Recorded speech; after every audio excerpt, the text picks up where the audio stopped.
दोस्तों, अगर आप smart investment, future ready cities या हाई ग्रोथ जोन्स में अपना पैसा पार्क करना चाहते हैं या इन्वेस्टमेंट करना चाहते हैं तो आज का ये वीडियो आपके लिए गेम चेंजर होने वाला है।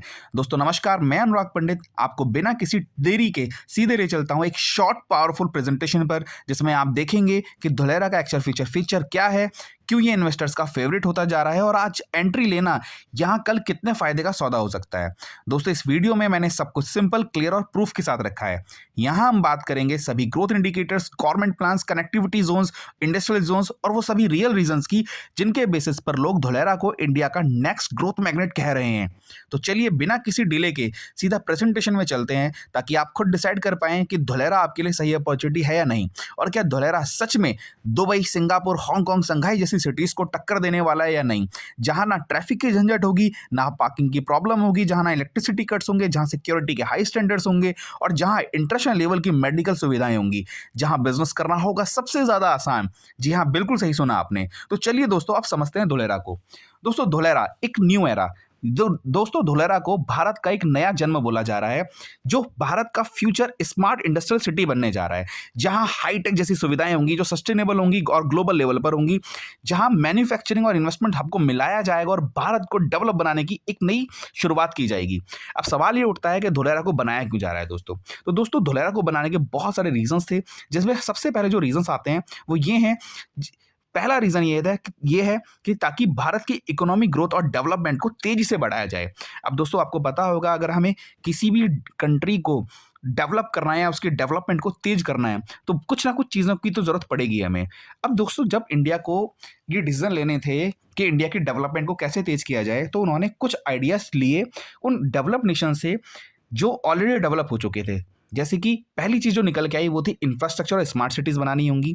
दूसरी चीज़ ये निकल के आई industrial and manufacturing growth Bharat का बढ़ाना होगा। और तीसरी चीज़ ये निकल के आई कि भारत को गुड गवर्नेंस बनानी होगी। जैसे कि अमेरिका के अंदर आपने देखा होगा ये तीनों की तीनों चीज़ें मौजूद हैं। इवन अगर हम यूएई के बारे में बात करें, चाहे हम दुबई के बारे में बात करें, यूएई ने क्या किया, एक स्मार्ट सिटी डेवलप की जिसका नाम हम दुबई बोलते हैं।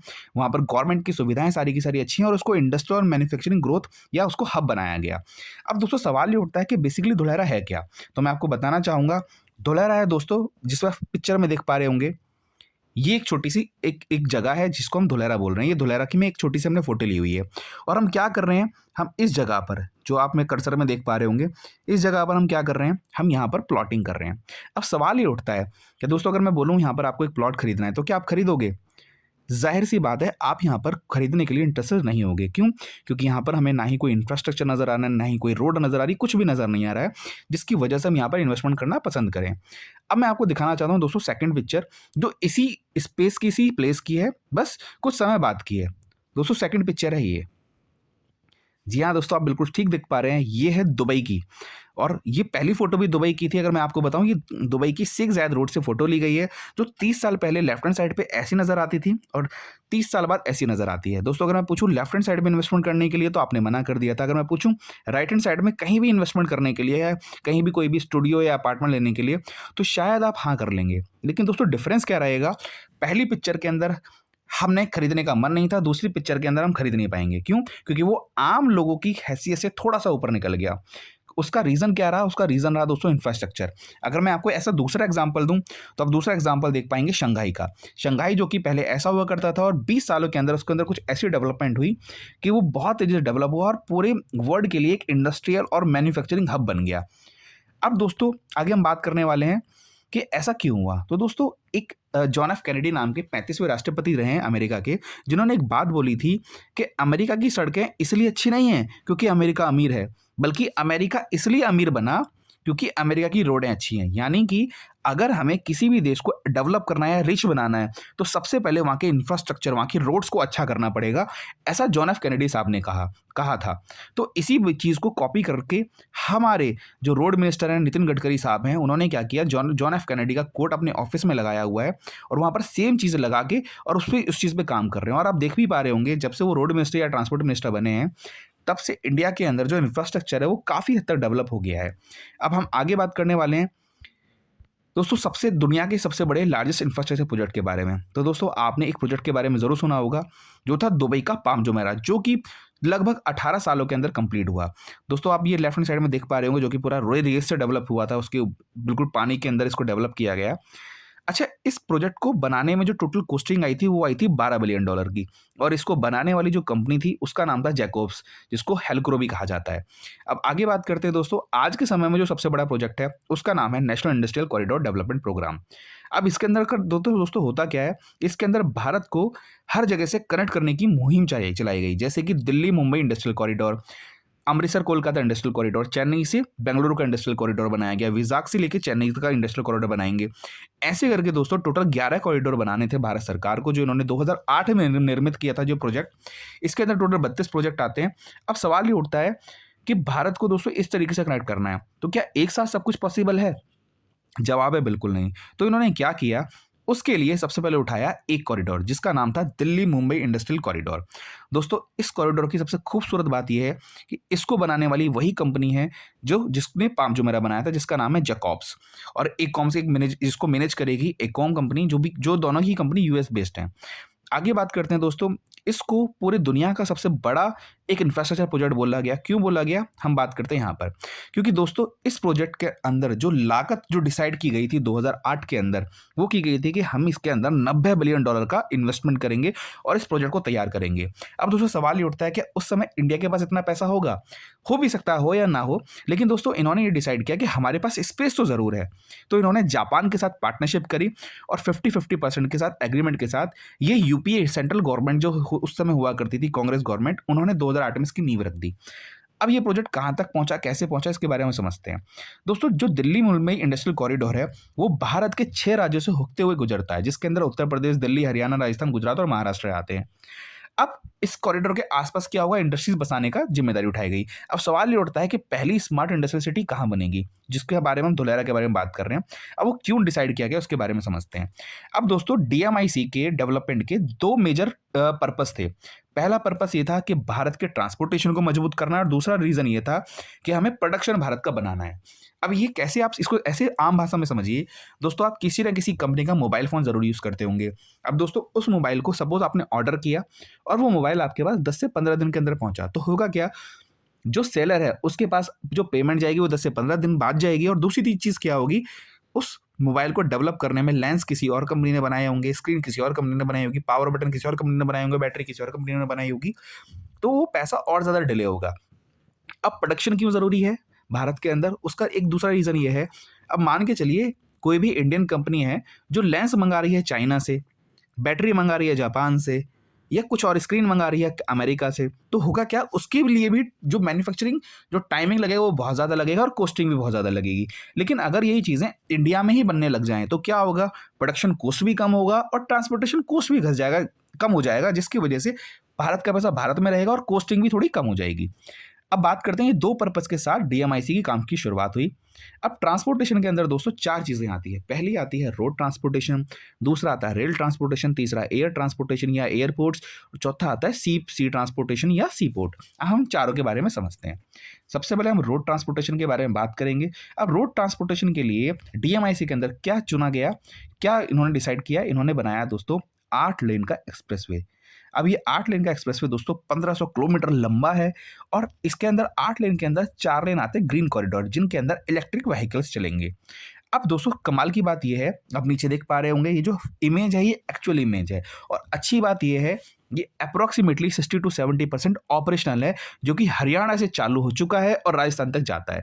दोस्तों ये दादरी से शुरू होगा और मुंबई तक जाएगा। और इसकी दूसरी अच्छी चीज़ ये है कि हर लगभग 40 किलोमीटर के अंदर आपको रेस्ट रूम्स मिलेंगे, होटल्स मिलेंगे, रेस्टोरेंट मिल जाएंगे, फ्यूल पंप्स मिलेंगे, सीएनजी पंप्स मिलेंगे और तकरीबन हर 100 किलोमीटर के अंदर आपको कुछ ट्रॉमा सेंटर्स और हेलीपैड की सुविधा मिलेगी, जो इमरजेंसी में, मेडिकल इमरजेंसी के अंदर काम आएगी।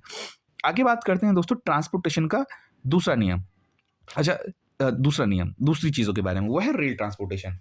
अब दोस्तों आपको पता होगा रेल ट्रांसपोर्टेशन भारत का शुरुआत से अच्छा रहा है और इतना अच्छा रहा है कि आपने शुरुआत में सुना होगा कि अगर कोई माल गाड़ी आ रही है और पैसेंजर गाड़ी आ रही है तो माल गाड़ी को रुकवा दिया जाता था। क्यों रुकवा दिया जाता था, उसका रीज़न तो भगवान मालिक है। लेकिन दोस्तों उस मालगाड़ी को रुकवाने में किसका नुकसान होता था, क्या पैसेंजर का? जवाब है नहीं। उस मालगाड़ी को रुकवाने में नुकसान होता था एक व्यापारी का। क्यों नुकसान होता था? क्योंकि दोस्तों व्यापारी को जो सामान मंगाना है, मान के चलिए उसके पास वो सामान 10 दिन बाद, 12 दिन बाद, 2 हफ्ते बाद पहुंच रहा है, तो जाहिर सी बात है उसकी प्रोडक्शन कॉस्ट बाय डिफ़ॉल्ट बढ़ जाएगी और टाइम बहुत ज़्यादा बढ़ जाएगा। तो दोस्तों इस प्रॉब्लम को दूर करने के लिए 2008 में एक डिसीज़न लिया गया। डिसीज़न क्या था दोस्तों? वो था डीएफसी, डेडिकेटेड फ्रेट कॉरिडोर। दोस्तों ऑलरेडी जो जो दादरी से लेके मुंबई तक के लिए जो पटरियाँ जाती थीं, इन पटरी के साथ में 2 पटरी और बनाई गई, एक जाने के लिए और एक आने के लिए। और ये जब नई पटरी बनाई गई, इस पटरी का पर्पस क्या था? इस पटरी पर सिर्फ़ और सिर्फ़ मालगाड़ी चलेगी। और मालगाड़ी चलाने के जब नई पटरी बनानी ही थी तो उन्होंने क्या किया? इसके हैवी ड्यूटी ट्रैक्स बनाए, मजबूत ट्रैक्स बनाए, पहले से भी ज़्यादा और डबल कैपेसिटी की बनाई। अब होने क्या लग गया दोस्तों? इस डीएफसी की वजह से भारत के अंदर आज के समय में डबल डेकर ट्रेन भी चलती हैं। अब डबल डेकर चलने का फ़ायदा क्या रहा दोस्तों? पहली चीज़ तो ये हो गई डीएफसी की। डीएफसी का पहला फ़ायदा तो ये रहा, जो माल पहले हफ़्ते 2 हफ़्ते में पहुँचा करता था, वो 1 से 2 दिन में पहुँचने लग गया। और दूसरा फ़ायदा ये रहा कि उसकी कैपेसिटी बढ़ गई और कॉस्टिंग कम हो गई। अब ट्रेन तो डब्बा तो एक ही जाएगा, इंजन तो एक ही जाएगा, लेकिन जो पहले 1 टन माल लेके जा सकता था, वो उसकी कैपेसिटी हो गई 1.5 से 2 टन माल लेके जाने की। जिससे ट्रांसपोर्टेशन कॉस्ट भी कम हुआ और ट्रांसपोर्टेशन कॉस्ट भी कम हुई और ट्रांसपोर्टेशन टाइम भी कम हुआ। ठीक है, अब बात करते हैं दोस्तों, अभी तक हमने बात करी है ट्रांसपोर्टेशन के 2 मोड्स के बारे में। पहला था रोड और दूसरा था रेल। अब हम बात करते हैं दो चीज़ों और के बारे में, जो है पहला आता है एयरपोर्ट और दूसरा आता है सी पोर्ट। अब दोस्तों सवाल ये उठता है कि अगर हमें एयरपोर्ट और सी पोर्ट बनाना है तो वो कहाँ बनाना है? अब दोस्तों डीएमआईसी के अंदर अगर देखा जाए तो ऐसी कोई लोकेशन तो पड़ती होगी जहां एयर की सुविधा भी दी जा सके, रोड की सुविधा भी दी जा सके, रेल की सुविधा भी दी जा सके और सी पोर्ट की सुविधा भी दी जा सके। तो क्या सवाल ये उठता है, क्या दिल्ली और यूपी के अंदर ऐसी कोई लोकेशन है जहां पर एयरपोर्ट भी बन जाए, सी पोर्ट भी बन जाए? जवाब है नहीं। तो इसके अंदर दो ही दोस्तों स्टेट्स आते हैं जिसके अंदर कोस्टल बाउंड्री एरियाज आते हैं। पहला है गुजरात और दूसरा है महाराष्ट्र। अब हमें इनमें से ही कोई एक स्टेट चुनना था जहाँ पर सी पोर्ट और एयरपोर्ट की सुविधा और स्मार्ट सिटी की सुविधा हमारी गवर्नमेंट दे पाएगी। अब दोस्तों इसके अंदर से चुना गया गुजरात को। गुजरात को चुनने के बहुत सारे रीजंस थे, जिसके अंदर मैंने 4 रीजंस यहाँ पे लिखे हुए हैं। पहला रीजन ये था कि उस समय भारत की जीडीपी का तकरीबन 8% हिस्सेदार गुजरात देता था। 40% जो कार्गो हैंडलिंग होती थी पोर्ट से, वो गुजरात करता था और भारत के जितने भी एक्सपोर्ट होते थे उसमें 20% योगदान गुजरात का रहा। और 21% की जो भी फिक्स्ड कैपिटल इन्वेस्टमेंट्स होती थी भारत के अंदर, वो गुजरात से आती थी। तो दोस्तों इन रीज़न की वजह से गुजरात को चुना गया। अब सवाल ये उठता है, गुजरात में भी कहाँ? कहाँ चुने हम? कहाँ हम एक ऐसी स्मार्ट सिटी बनाएँ जो एक पूरे वर्ल्ड के लिए एक इंडस्ट्रियल हब बनने का काम करेगी? तो दोस्तों वहाँ से नाम निकल कर आया धोलेरा, ए न्यू एरा, जो कि भारत की पहली platinum rated greenfield smart city, industrial smart city बनने जा रही है। अब दोस्तों अब हम समझते हैं धुलेरा को। अब दोस्तों धुलेरा को अगर डेवलप करना है, मान के चलिए दोस्तों, आपको पता होगा भारत में या दिल्ली एनसीआर के अंदर नोएडा डेवलप एरियाज़ के अंदर आता है। अब सवाल ये उठता है कि जो हमारा नोएडा है वो डेवलप क्या अपनी वजह से बन गया? नहीं दोस्तों, उसके डेवलप होने में बहुत सारी सिटीज़, बहुत सारे एरियाज़ का हाथ रहा। जैसे कि हम दिल्ली वालों का भी हाथ रहा, यूपी वालों का, मेरठ वालों का, बुलंदशहर वालों का भी हाथ रहा, गाज़ियाबाद वालों का भी हाथ रहा, फरीदाबाद, गुड़गांव वालों को भी हाथ रहा। क्योंकि आज के समय में नोएडा के अंदर बहुत सारी इन्हीं आसपास की सिटीज़ के लोग एम्प्लॉयमेंट यानी कि जॉब करने आते हैं। कुछ लोगों ने अपनी फैक्ट्रीज़ यहाँ पे डाली हुई हैं। बेसिकली समझाना क्या चाहता हूँ, किसी भी सिटी को डेवलप करने के लिए कनेक्टिविटी होना बहुत ज़रूरी है। तो दोस्तों अपना जो धुलेरा आता है वो कहाँ आता है? वो अहमदाबाद से मात्र 100 किलोमीटर की दूरी पे आता है, भावनगर से मात्र 65 किलोमीटर की दूरी पे आता है, वडोदरा से 130 किलोमीटर की दूरी पर आता है और राजकोट से 170 किलोमीटर की दूरी पे आता है। ये मैंने आपको कुछ मेजर सिटीज़ के बारे में बताया। बाकी सिटीज़ यहाँ पर बहुत सारी हैं, जैसे कि जामनगर हो गया और भी हैं यहाँ पे। आगे हम बात करते हैं दोस्तों, धुलेरा है क्या? दोस्तों धुलेरा कुछ इस तरीके से नज़र आता है, जो आप फ़ोटो में देख पा रहे होंगे। जो भी पूरा कलरफुल एरिया है वो धुलेरा है। दोस्तों ये धुलेरा क्या था? दोस्तों हड़प्पा सिविलाइजेशन में आपने धुलेरा के बारे में ज़रूर कुछ ना कुछ सुना होगा, लेकिन फिर भी मैं आपको बता देता हूँ। धुलेरा एक एक छोटा-सा गाँव है जिसको आज तालुका बना दिया गया है और इस पूरी तालुका के अंदर आज के समय में 33 गाँव आते हैं, जिसके अंदर 22 गाँव को गवर्नमेंट ने एक्वायर किया हुआ है, जो कि डीएसआईआर यानी कि एसआईआर के अंदर आते हैं और 11 गाँव फ्री होल्ड हैं, जिसके अंदर आम पब्लिक इन्वेस्टमेंट कर सकती है। अब इसको हम समझते हैं कैसे। अब दोस्तों एसआईआर ये है क्या, इसको समझते हैं।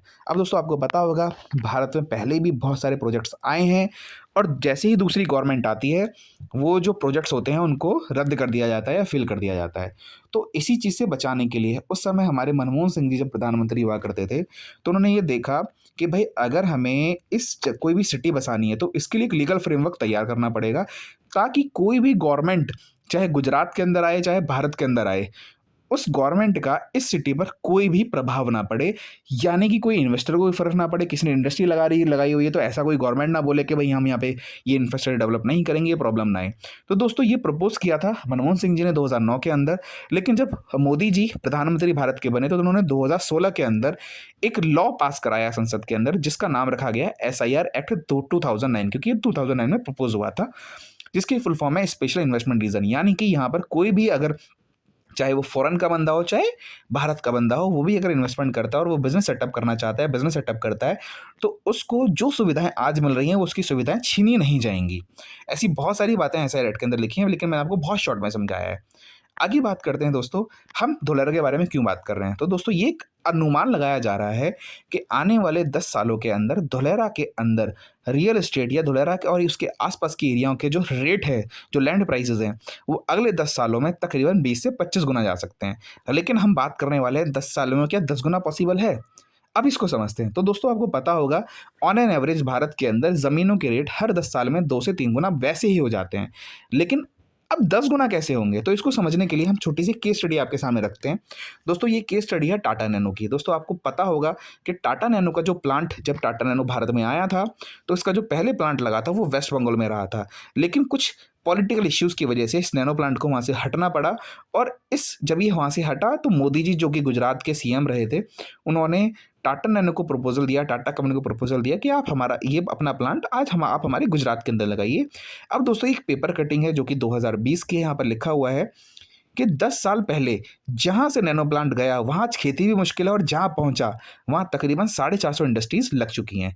अब 450 इंडस्ट्री क्यों लगी दोस्तों? क्योंकि टाटा नैनो के अंदर इंडिकेटर बनाने वाली शायद कोई और कंपनी रही होगी, टायर बनाने वाली कोई और कंपनी रही होगी, हेडलाइट बनाने वाली कोई और कंपनी रही होगी, शीशा बनाने वाली कोई और कंपनी रही होगी, पेंट बनाने वाली कोई और कंपनी रही होगी, बोल्ट बनाने वाली कोई और कंपनी रहेगी। मतलब बेसिकली समझाना क्या चाहता हूँ, एक चीज़ का असेंबल या मैन्युफैक्चरिंग करने में बहुत सारे लोगों का योगदान रहता है।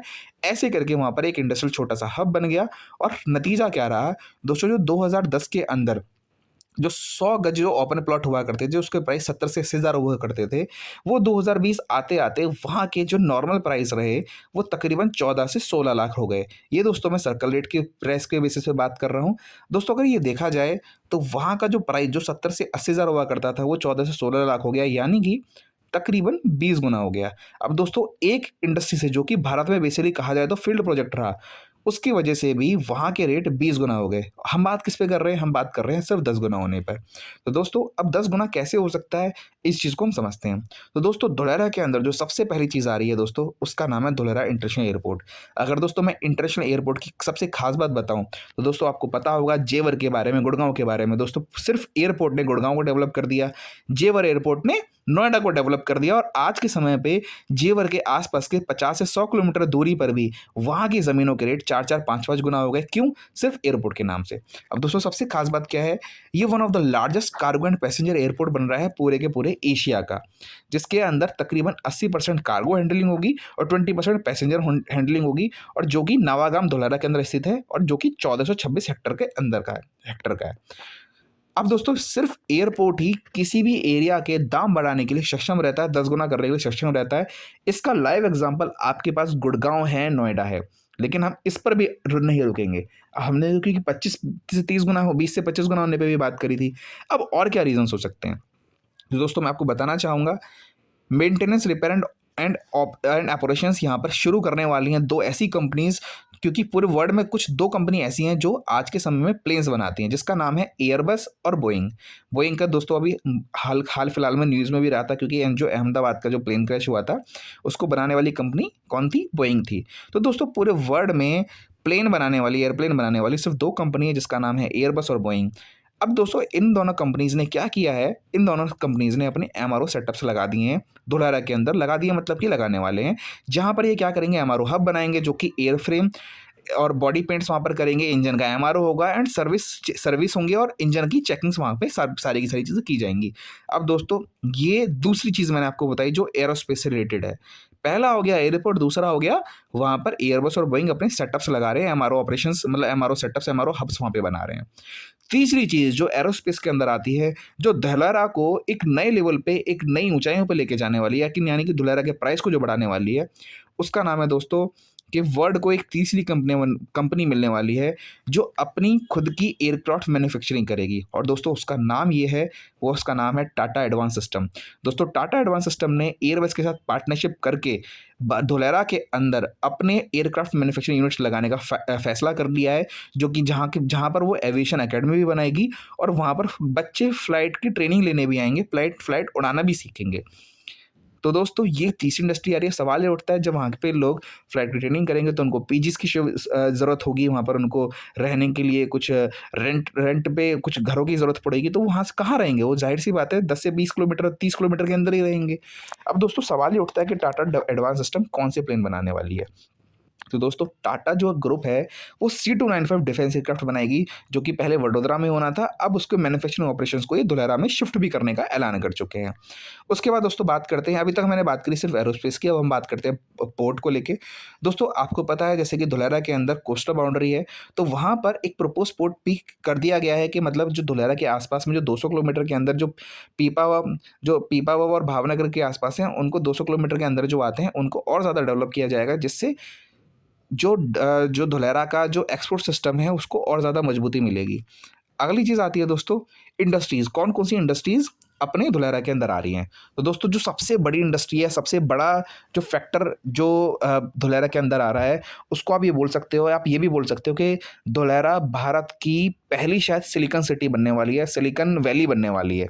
क्यों बनने वाली है? क्योंकि दोस्तों टाटा ग्रुप ने अनाउंस कर दिया है कि वो धुलेरा के अंदर एक सेमीकंडक्टर प्लांट लगाएँगे, और कमाल की बात ये है दोस्तों 2027 के अंदर ये पूरे वर्ल्ड को ये पहली सेमीकंडक्टर चिप दे भी देंगे। अब सेमीकंडक्टर चिप की इंपॉर्टेंस क्या होती है, मैं आपको सिंपल इतनी बात से बताना चाहता हूँ कि जो भी आप इलेक्ट्रॉनिक गैजेट्स यूज़ करते हो, सबके अंदर ए टू जेड के अंदर सेमीकंडक्टर चिप्स लगती हैं। आपने बहुत सारी बार सुना होगा कि गाड़ी की डिलीवरी लेट हो रही है, क्यों? क्योंकि उसके अंदर सेमीकंडक्टर चिप नहीं आई है। अब सेमीकंडक्टर चिप क्यों नहीं आई है? क्योंकि इसको बनाने वाले 3 देश हैं जिनकी मोनोपोली चलती है।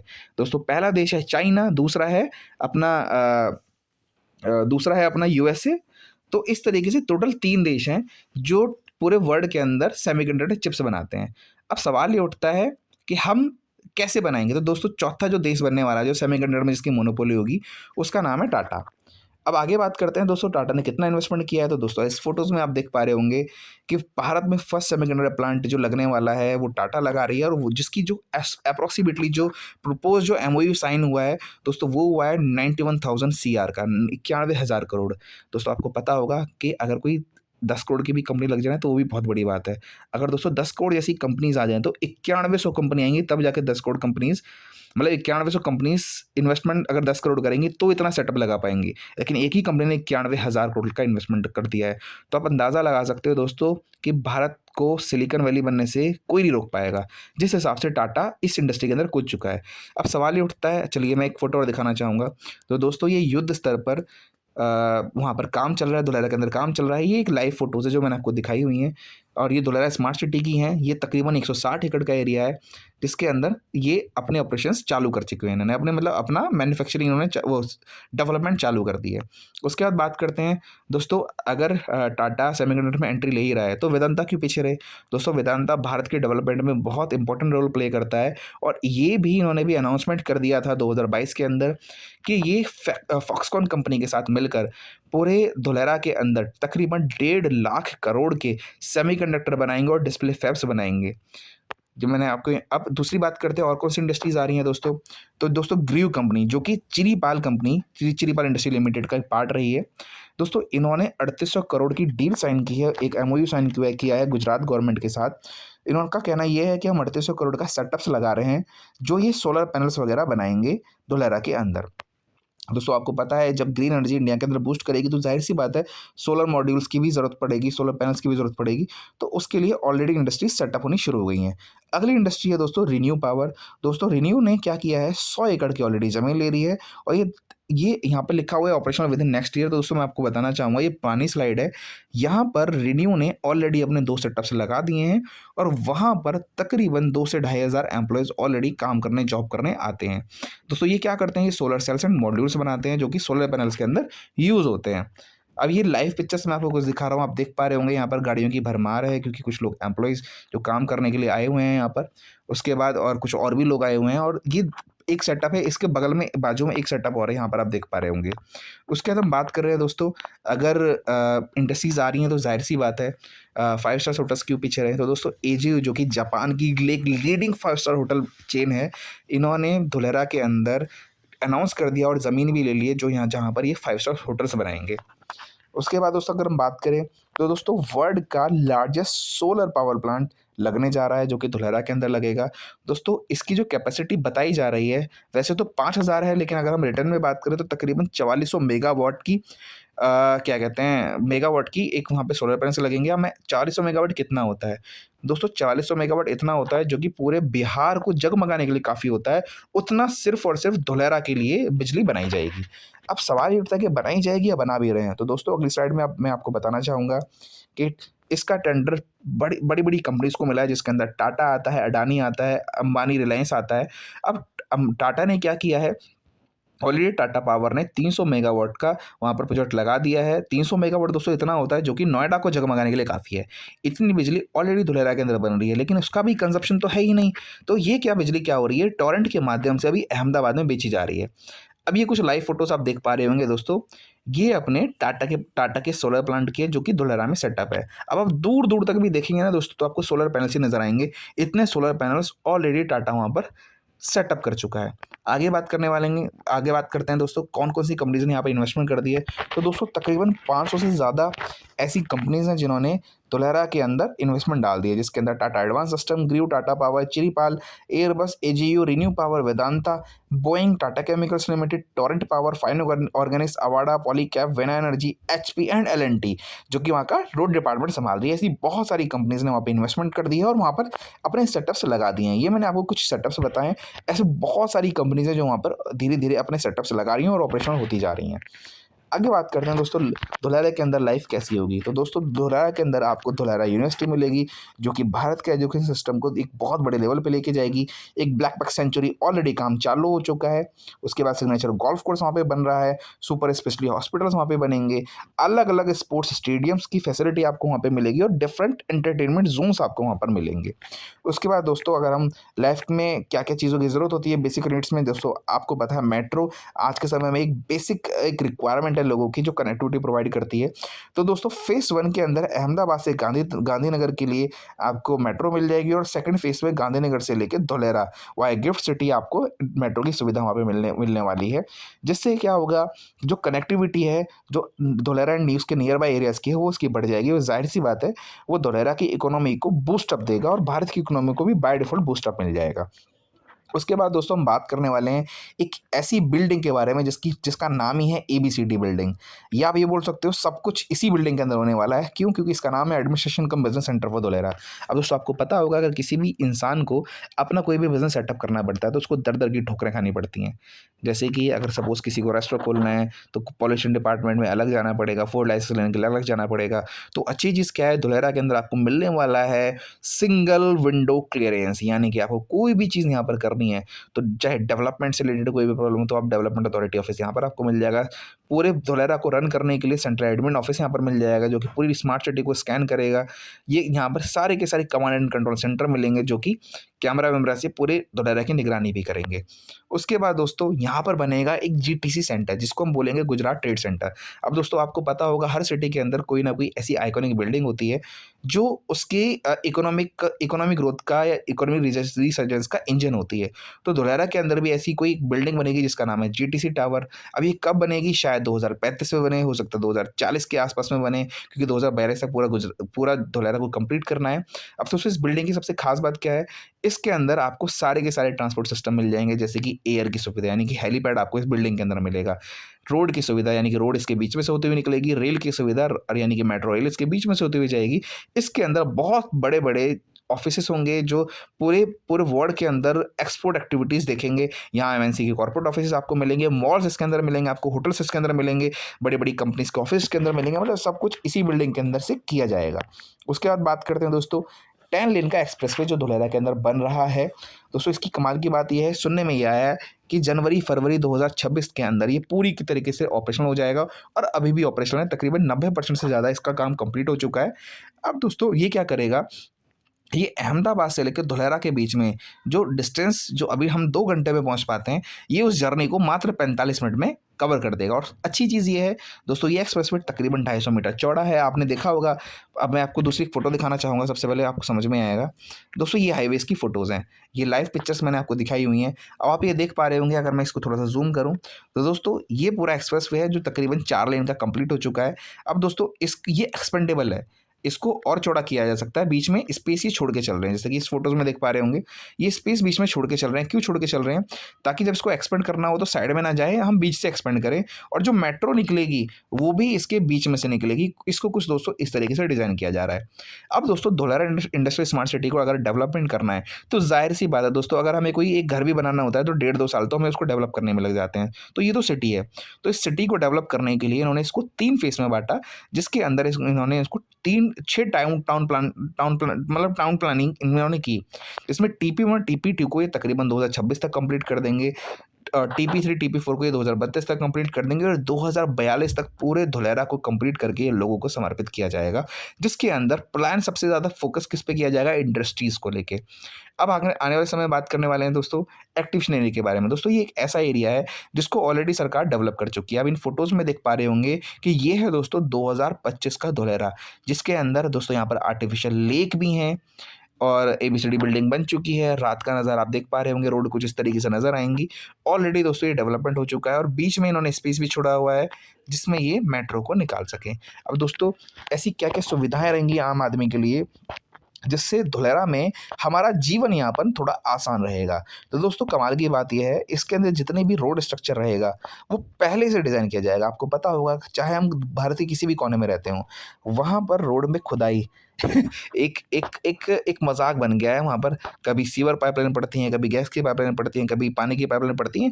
हर हर चीज़ें इसमें होती रहती हैं, और हर हर कुछ समय में रोड टूटती रहती है। दोस्तों इस रोड की सबसे खूबसूरत बात ये रहेगी, कहा ये जा रहा है कि इन रोडों को 300 साल तक खोदने की ज़रूरत नहीं पड़ेगी। लेकिन मैं आपको इतना बोलना चाहूँगा कि हमारे पूरे जीवन काल में शायद आपको इन रोड को आप खोदता हुआ नहीं देखेंगे। क्यों? क्योंकि दोस्तों इसके अंदर पोर्टेबल जो वाटर की सुविधाएँ अलग आपको मिल जाएगी, वो भी अंडरग्राउंड मिलेगी। रिसाइकल वाटर की सुविधा अंडरग्राउंड मिलेंगी। वेस्ट वाटर के लिए सीवर की सुविधा आपको अंडरग्राउंड मिलेगी। अगर ज़्यादा बारिश आ गई तो उसके लिए स्टॉर्म वाटर की सुविधा अलग नीचे अंडरग्राउंड मिलेगी। उसके बाद जो भी एक्स्ट्रा जो कलेक्शन होते हैं, जैसे कि नेट का कनेक्शन होता है, गैस का कनेक्शन होता है, पावर का कनेक्शन होता है, ये सब कुछ आपको अंडरग्राउंड मिलने वाले हैं। जिससे क्या होगा कि आपकी कनेक्टिविटी, यानी कि आपको वायर्स का जंजाल ऊपर सड़क पे नज़र नहीं आएगा। उसके बाद दोस्तों अब बात करते हैं कि अगर हम धुलेरा को डेवलप कर रहे हैं, तो ज़ाहिर-सी बात है कुछ हम क्या इंटरनेशनल बेंचमार्क इसके अंदर डाल सकते हैं। तो जी हाँ दोस्तों, इंडियन गवर्नमेंट ने 2008 में ये डिसाइड कर लिया था कि हम इस सिटी को सर्वगुण संपन्न बनाने वाले हैं। सर्वगुण संपन्न बोले तो चाहे पानी हो, हमारा खुद का होगा। ये जो लेक बना रहे हैं ना, जो 6 लेक बना रहे हैं, इस लेक के अंदर बारिश का पानी रहेगा, तो इसको रिसाइकिल करके आप पीने के काम भी आएगा और अदर यूजेस के काम भी आएगा। उसके बाद इलेक्ट्रिसिटी इनकी खुद की रहेगी। अब सॉलिड वेस्ट जो वेस्ट पूरे सिटी के अंदर निकलता है, तो दोस्तों इसके मैनेजमेंट के लिए इन्होंने ब्रुसेल्स, शॉन्गडोर, न्यूयॉर्क से सारी की सारी टेक्नोलॉजीज ले ली हैं, जिनको यूटिलाइज करके सॉलिड वेस्ट की प्रॉब्लम को सॉर्ट आउट करेंगे। वाटर एंड वेस्ट वाटर के मैनेजमेंट के लिए इन्होंने सिंगापुर, कैलिफोर्निया और हांगकांग की टेक्नोलॉजीज यूज़ की हैं। स्टॉर्म वाटर के मैनेजमेंट के लिए उन्होंने ब्रुसेल्स, शॉन्गडोर, न्यूयॉर्क से टेक्नोलॉजी यूज़ की है। अर्बन प्लानिंग के लिए लंदन, शिकागो और मिल्टन कीन्स से इन्होंने टेक्नोलॉजी यूज़ की है। और पावर एंड आईसीटी सेक्टर के लिए, इसके डेवलपमेंट के लिए उन्होंने Singapore, London, Canada and Denmark से आइडियाज़ लिए हैं। और रोड डिज़ाइन उन्होंने उठाया है दोस्तों लंदन, न्यूयॉर्क, सिंगापुर से। तो कुल मिला के मैं बोलूँ दोस्तों, तो इसमें वर्ल्ड क्लास इंफ्रास्ट्रक्चर ये आपको सेटअप करके दे रहे हैं। इसी तरीके से दोस्तों आपको मैं अगले में चीज़ें बताना चाहूँगा। दोस्तों आपको पता होगा, किसी भी एक एरिया को या सिटी को डेवलप होने के लिए एक सेक्टर काफ़ी रहता है। जैसे कि मैंने आपको बताया था, गुड़गाँव के डेवलप होने के पीछे सबसे बड़ा हाथ रहा एयरपोर्ट का। इसी तरीके से नोएडा के डेवलप होने के पीछे आईटी सेक्टर का हाथ रहा।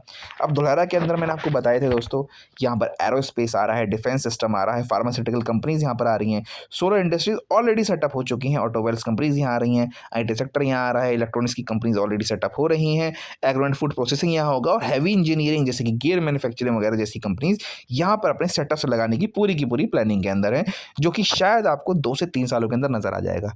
अब दोस्तों कुल मिला के मैं आपको बताना चाहूँगा कि बहुत सारे लोग ये पूछते हैं कि भाई कि धुलेरा के अंदर कब इन्वेस्टमेंट करें, क्या अभी वेट करें या नहीं करें। तो दोस्तों मैं आपको बताना चाहूँगा कि आम जनता के लिए धुलेरा में इन्वेस्टमेंट करने का शायद ही आखिरी मौका होने वाला है, क्योंकि यहाँ पर अभी 100 से 150 गज की ज़मीन आपको 10 से 15 लाख के बीच में मिल जाती है। लेकिन अगर मैं बात करूँ 2 साल 3 साल के बाद में, तो ये रेट आपके हाथ से निकल जाएँगे, क्योंकि उस समय रेट अगर 20-25 लाख, 30 लाख, 40 लाख, 50 लाख, 60 लाख, 70 लाख हुआ तो हमारी रेंज से बाहर हो जाएगा।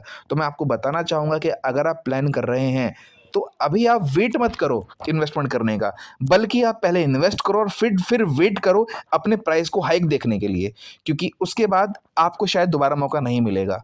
अब दोस्तों यहाँ पर लास्ट में मैं बोलना चाहूँगा कि अगर आपको धुलेरा को एक्सपीरियंस करना है तो वहाँ पर विजिट अपनी प्लान करें। To experience it plan a visit. तो लास्ट में आपको यही बोलना चाहूँगा दोस्तों, सबसे पहले विजिट कीजिए, और अगर आपके कोई भी सवाल रह गए हैं तो जिन्होंने आपको ये वीडियो भेजी है उनसे कांटेक्ट कीजिए, और नहीं तो अब इस वीडियो के नीचे आपको एक नंबर नज़र आ रहा होगा, उस नंबर पर आप कांटेक्ट करके आप मेरे से भी बेसिक नॉलेज या एडवांस नॉलेज भी अगर आप चाहते हो तो ले सकते हैं। With this word, thank you so much.